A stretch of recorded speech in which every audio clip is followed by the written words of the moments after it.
Man, what about that stock volatility?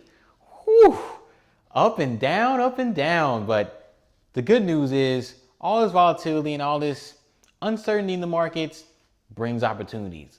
So let's just get straight into it.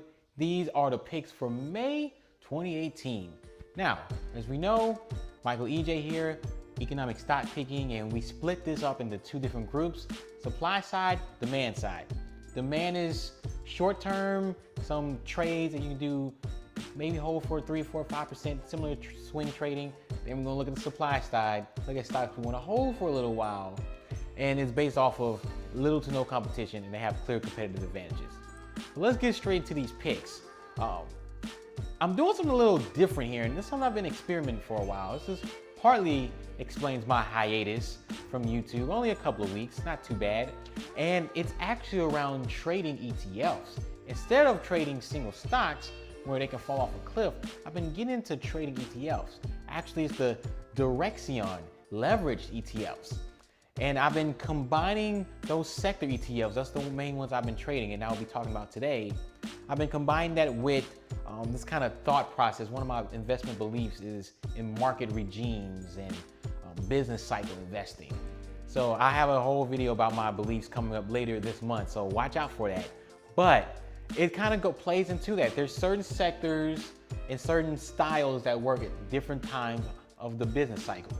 And we're late cycle right now. You know, we're kind of getting towards the end of the bull run. Getting tired, you know, growth is starting to slow down. Inflation is becoming a little bit of a concern. Not that big of a concern, but a little bit of a concern. Fed's gonna start raising interest rates. Chaos might be happening because of Trump. You know, all these little, just a little bit. So some of my stocks have got there. Some of my old picks, you can look at my video from last month.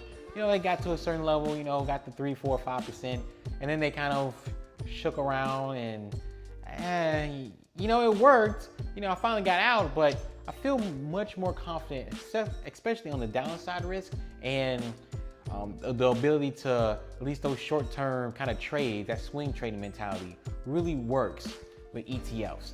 So I'm gonna pitch to you the ones that work during this time of the business cycle, and I'm probably gonna continue to bring this up.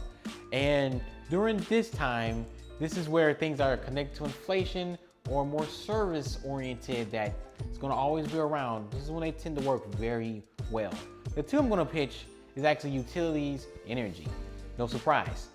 And the reason so is when inflation goes up, these two sectors tend to do pretty well. That's when they actually outperform the markets. These are the prime times where they outperform the market.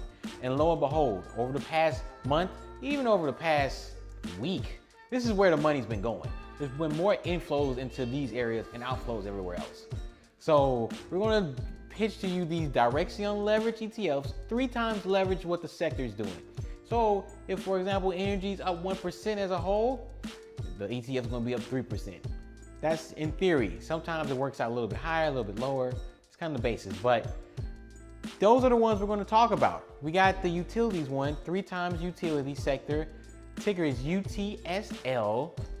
And on the oil and gas side, we got, it's a funny ticker, it's GUSH, G-U-S-H. They actually have another leverage ETF, that's the bear side of it. It's called DRIP. Like your return is driven away, you get the oil and we get it. All right, so I recommend you experimenting with that, because instead of looking at it from stock by stock basis, I'm learning more about controlling risk, and I have confidence, at least in the options market. I've been doing a lot more iron condors. Check it out. Options market is a great way right now. Great way to earn some premium, earn some cash flow, build up your P&L.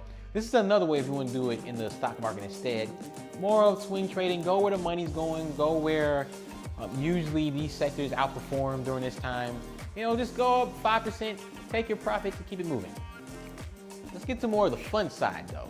Let's talk about these stocks that we plan to hold for a little bit longer. So first we're gonna talk about, on the supply side, we're gonna look at the stock specific stuff. So buybacks. What's a company that's gonna be buying back?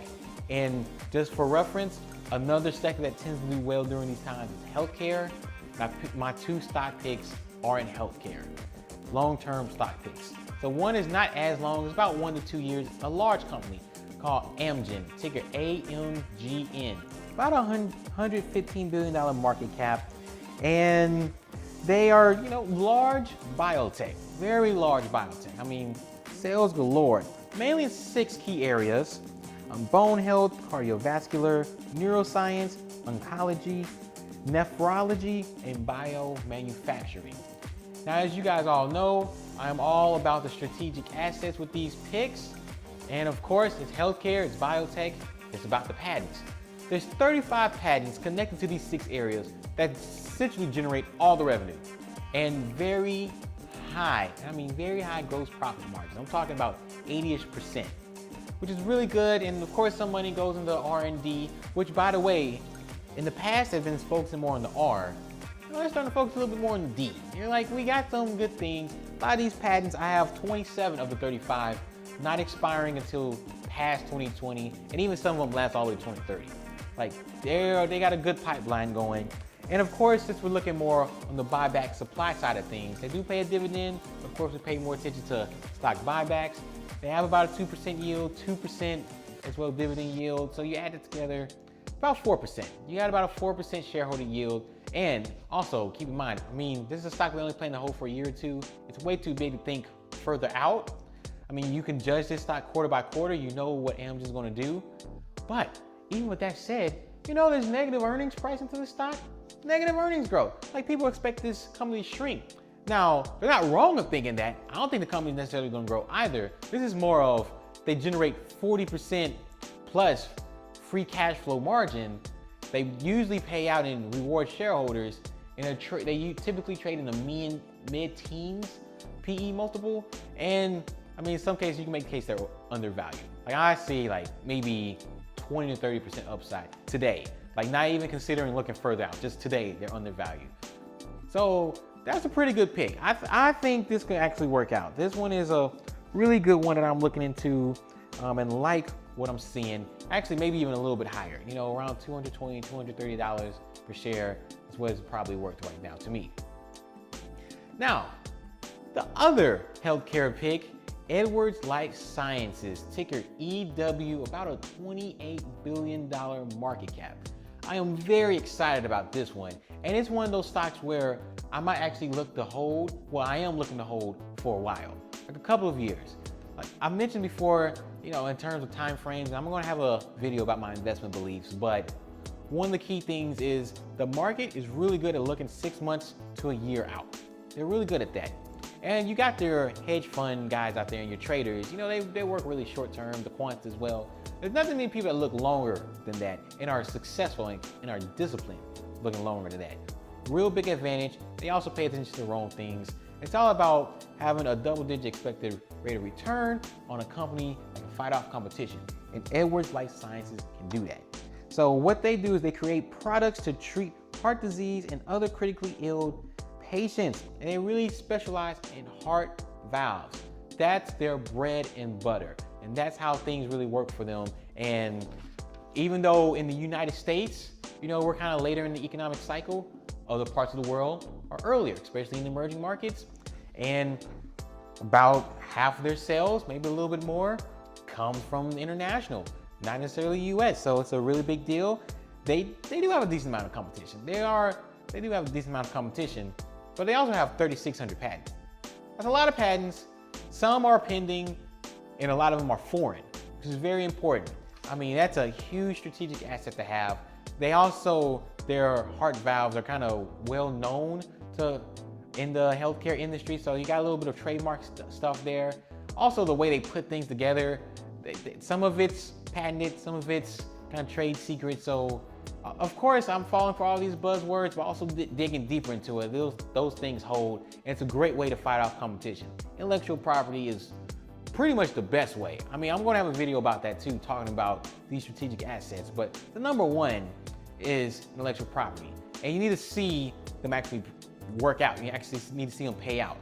Now, there's a little bit of business risk with Edwards Lifesciences. So they rely on really one solution, and it's this transcatheter heart valve. This is the part that's growing, and it's because you don't need non-invasive. It's non-invasive. You don't have to actually have surgery, like open heart surgery, to install it.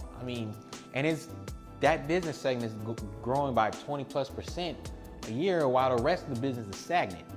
So that is scary. It is nice to know that growing adoptants overseas, internationally, is really helping, is really driving the growth. So that's what I'm placing a bet on.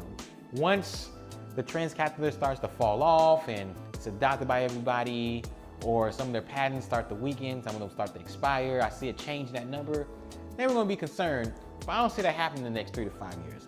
And most importantly, the stock is pretty much fairly valued today. Even make a case that it's slightly overvalued today, but it's fine, perfectly fine, because I see double-digit expected rate of returns. And this is a company that's growing, double-digit sales growth, generating cash, has good margins, business strategy makes sense. And I mean, looking further out, holding it 3, 4, 5 years, I can see this stock, being up like maybe 20 or 30% from now with the chance to re-rate. That's the most important thing. It's a concept of, I'm gonna hold a stock, it has some good upside, but in the next 6 months, maybe the next 12 months, I revalue the company, there's that same 20% upside. And it's like, oh, the stock already went up. The stock went up and it still has that upside. The chance to re-rate. That's why you should look into companies that are growing, because those are the companies that have the chance of re-rating. They also have a little bit of a buyback yield as well, just to add a cherry on top. I mean, I'm really digging this company, really looking forward to this company. Like I mentioned before, 20 to 30% upside, chance to re-rate. Maybe later down the line, it's gonna still be at 20 to 30% upside in the next 6 to 12 months, even if the stock goes up. And that's what I have for you all today. Remember, always thinking in that supply and demand mode. Sentiment drives demand in the short term. Short term, stocks are driven by sentiment. Long term is driven by competitive pressures, competition out in the business world. So always look for stocks long term that can fight off competition. Short term, pay attention to the sentiment. And I don't know, these leveraged ETFs I'm kind of excited about. And I think it's because I understand why they should be going up. I mean, I understand the economic conditions and I understand the history. So I'll definitely suggest you guys give it a try. Just give it a try for a month, see how you do with it swing trading wise. And don't forget these 2 healthcare names, Amgen and Edwards Lifesciences. Michael EJ here, and I'm gonna see you in the next one. Peace.